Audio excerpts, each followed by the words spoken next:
नमस्कार मित्रों, ज्योतिष एस्ट्रोलॉजी के यूट्यूब चैनल में आपका स्वागत है।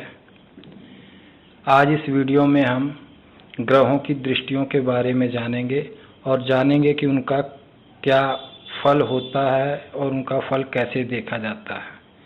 जैसा कि आप लोग जानते हैं कि सभी ग्रहों की दृष्टियां, सब ग्रह अपनी जहां वो स्थित होते हैं उससे 7वें पर अपनी दृष्टि रखते हैं। इसके अलावा कुछ ग्रहों को इस 7वीं के दृष्टि के अलावा अन्य दृष्टियां भी होती हैं। जैसे सूर्य की एक दृष्टि होती है 7, मंगल की 3 दृष्टियां होती हैं 4, 7 और 8, अर्थात वो जिस भाव में स्थित होता है उससे चौथे, 7वें और 8वें पर अपनी दृष्टि रखता है। इसी तरह चंद्र 7वें पे, बुध 7वें पे, गुरु 5वें, 7वें और 9वें पे अपनी दृष्टि रखता है। शुक्र अपनी दृष्टि 7वें पर रखता है। शनि की भी 3 दृष्टियां होती हैं, 3, 7 और 10। इसी तरह राहु केतु की भी 3 दृष्टियां होती हैं, 5, 7 और 9।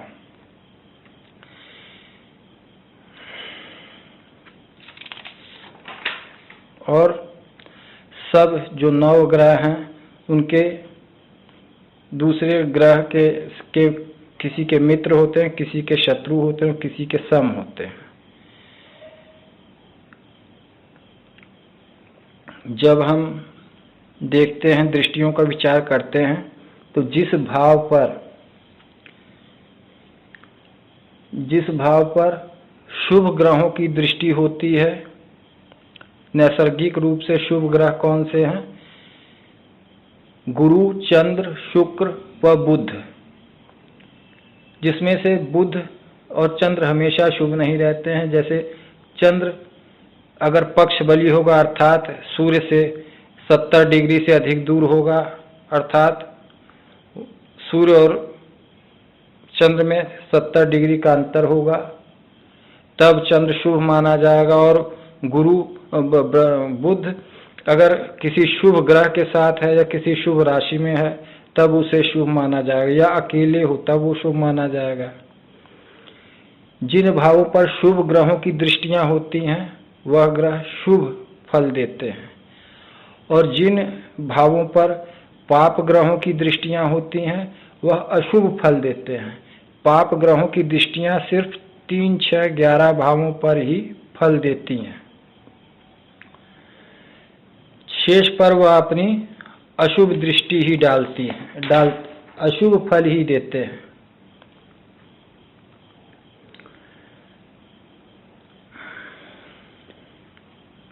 आइए अब देख लेते हैं दृष्टियों को कैसे देखा जाता है। जैसे बुध की एक दृष्टि होती है 7वीं, तो बुध यहाँ से, अब यहाँ बुध स्थित है अगर यहाँ, तो बुध अपने भाव से 7वें भाव पर दृष्टि डालेगा। 1, 2, 3, 4, 5, 6, 7। बुध अपने 7वें भाव पे यहाँ दृष्टि डालेगा। और जैसे चंद्र यहाँ स्थित है तो चंद्र यहाँ से अपने 7वें भाव पे दृष्टि डालेगा। 1, 2, 3, 4, 5, 6, 7 यहाँ चंद्र दृष्टि डालेगा। और मान लीजिए मंगल की इसी तरह दृष्टियां देखते हैं तो मंगल की 3 दृष्टियां होती है, 4, 7 और 8। तो मंगल अपने भाव से चौथे, 7वें और 8वें पर दृष्टि डालता है। इसलिए मंगल की दृष्टि, यहाँ मंगल स्थित है तो मंगल की दृष्टि कहाँ कहाँ होगी? 1, 2, 3, 4। एक दृष्टि मंगल की यहाँ होगी। 4, 5, 6, 7। दूसरी दृष्टि मंगल की यहाँ होगी। 7 और 8 तीसरी दृष्टि मंगल की यहाँ होगी। तो मंगल की यहाँ इस तरह 3 दृष्टियां, यहाँ मंगल है तो मंगल की 3 दृष्टियां, एक यहाँ, एक यहाँ और एक यहाँ। यहाँ मंगल की चौथी दृष्टि है, यहाँ मंगल की 7वीं दृष्टि है और यहाँ मंगल की 8वीं दृष्टि है। इसी तरह दृष्टियों की गणना की जाती है। अगर जब ग्रह अपने और हमें ये बात भी ध्यान रखना चाहिए कि शनि, मंगल और राहु ये तीनों पाप ग्रह हैं, बहुत ही नुकसान पहुंचाने वाले ग्रह हैं। इसलिए इनकी जिन भावों पर दृष्टियां होती हैं उन भावों का ये हमेशा नुकसान ही करते हैं।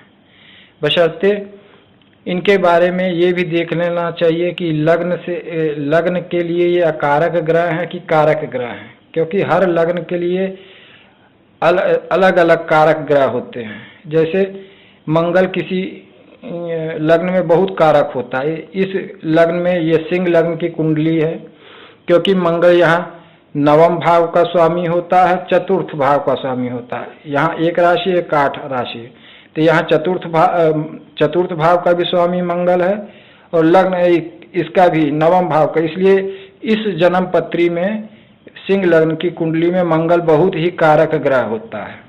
इसलिए इसकी दृष्टियां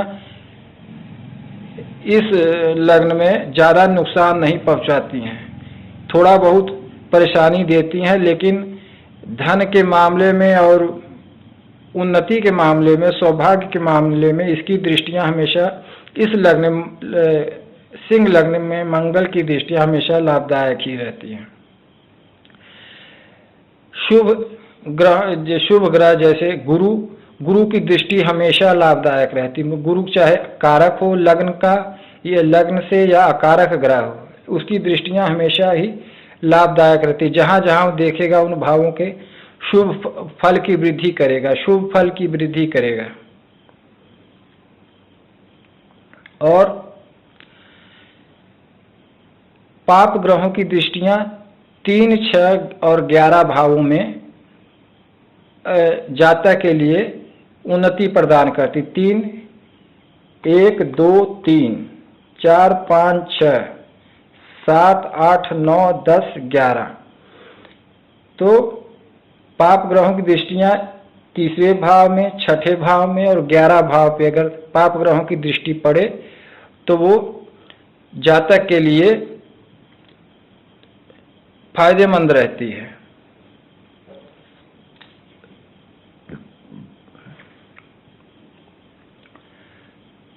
और एक बात का और ध्यान रखना चाहिए, जब कोई ग्रह अपनी राशि को देखता है तो वह हमेशा ही उसका फल की वृद्धि करता है, और कोई ग्रह अपनी उच्च राशि को देखता है तब भी उसके फल की वृद्धि करता है। जब वह अपने मित्र की राशि को देखता है तब भी उसके फल की वृद्धि करता है। इसके विपरीत जब कोई ग्रह अपनी नीच राशि को देखता है और अपने शत्रु की राशि को देखता है तो उसको नुकसान पहुंचाता है।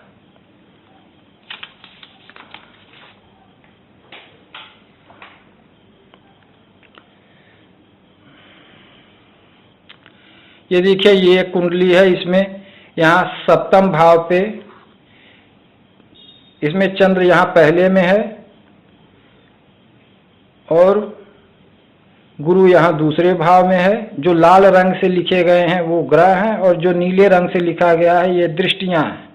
तो 7वें भाव पे यहाँ 3 दृष्टियां पड़ रही हैं, चंद्र की दृष्टि, गुरु की दृष्टि और शनि की दृष्टि।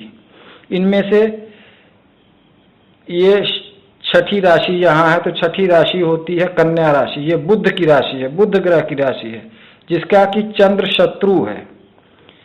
जब इस पे 3 दृष्टियां पड़ रही हैं तो इसको हमें देखना होगा कि इसका फल अच्छा होगा कि खराब होगा। तो इसके लिए इसको हमें तीनों का देखना होगा कि किसकी दृष्टि यहाँ शुभ है और किसकी दृष्टि अशुभ है। तो यहाँ चंद्र की दृष्टि अशुभ है, क्योंकि चंद्र बुध का शत्रु ग्रह है, जबकि बुध का ग्रह सम है, अर्थात वो इससे कुछ शत्रुता नहीं रखता, समभावी रखता है, तो इसलिए उसकी दृष्टि सही रहेगी।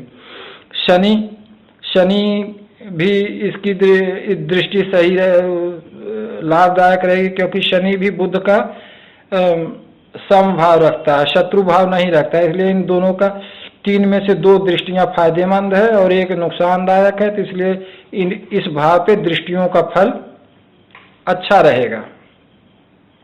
और एक बात ये भी ध्यान रखना चाहिए कि पाप ग्रह जिन भावों को देखते हैं, पाप ग्रह जिन भावों को देखते हैं वह उसके जीव संज्ञक कारकों को नुकसान पहुंचाते हैं। जैसे यहाँ राहु की दृष्टि इस तीसरे भाव पे है। तीसरा भाव होता है माता का, तो यह राहु यहाँ इनके माता के लिए कष्टकारी होगा। और इसी तरह और इस भाव से संबंधित जो शरीर के अंग होंगे उनको भी बीमारी प्रदान करेगा। और दृष्टियां देखते समय ये भी ध्यान देना चाहिए कि अगर किसी व्यक्ति की 8वें भाव पे और 12वें भाव पे ज्यादा पाप ग्रहों की दृष्टियां होंगी, जितने अधिक 8वें भाव में और 12वें भाव में जितना अधिक पाप ग्रह होंगे या उनकी दृष्टियां होंगी, तो उस मनुष्य के जीवन में उतना ही अधिक समस्याएं और अशांति समस्याएं होती चली जाएंगी। आशा करता हूं कि ये दृष्टियों वाला अध्याय आपको समझ आया होगा। धन्यवाद।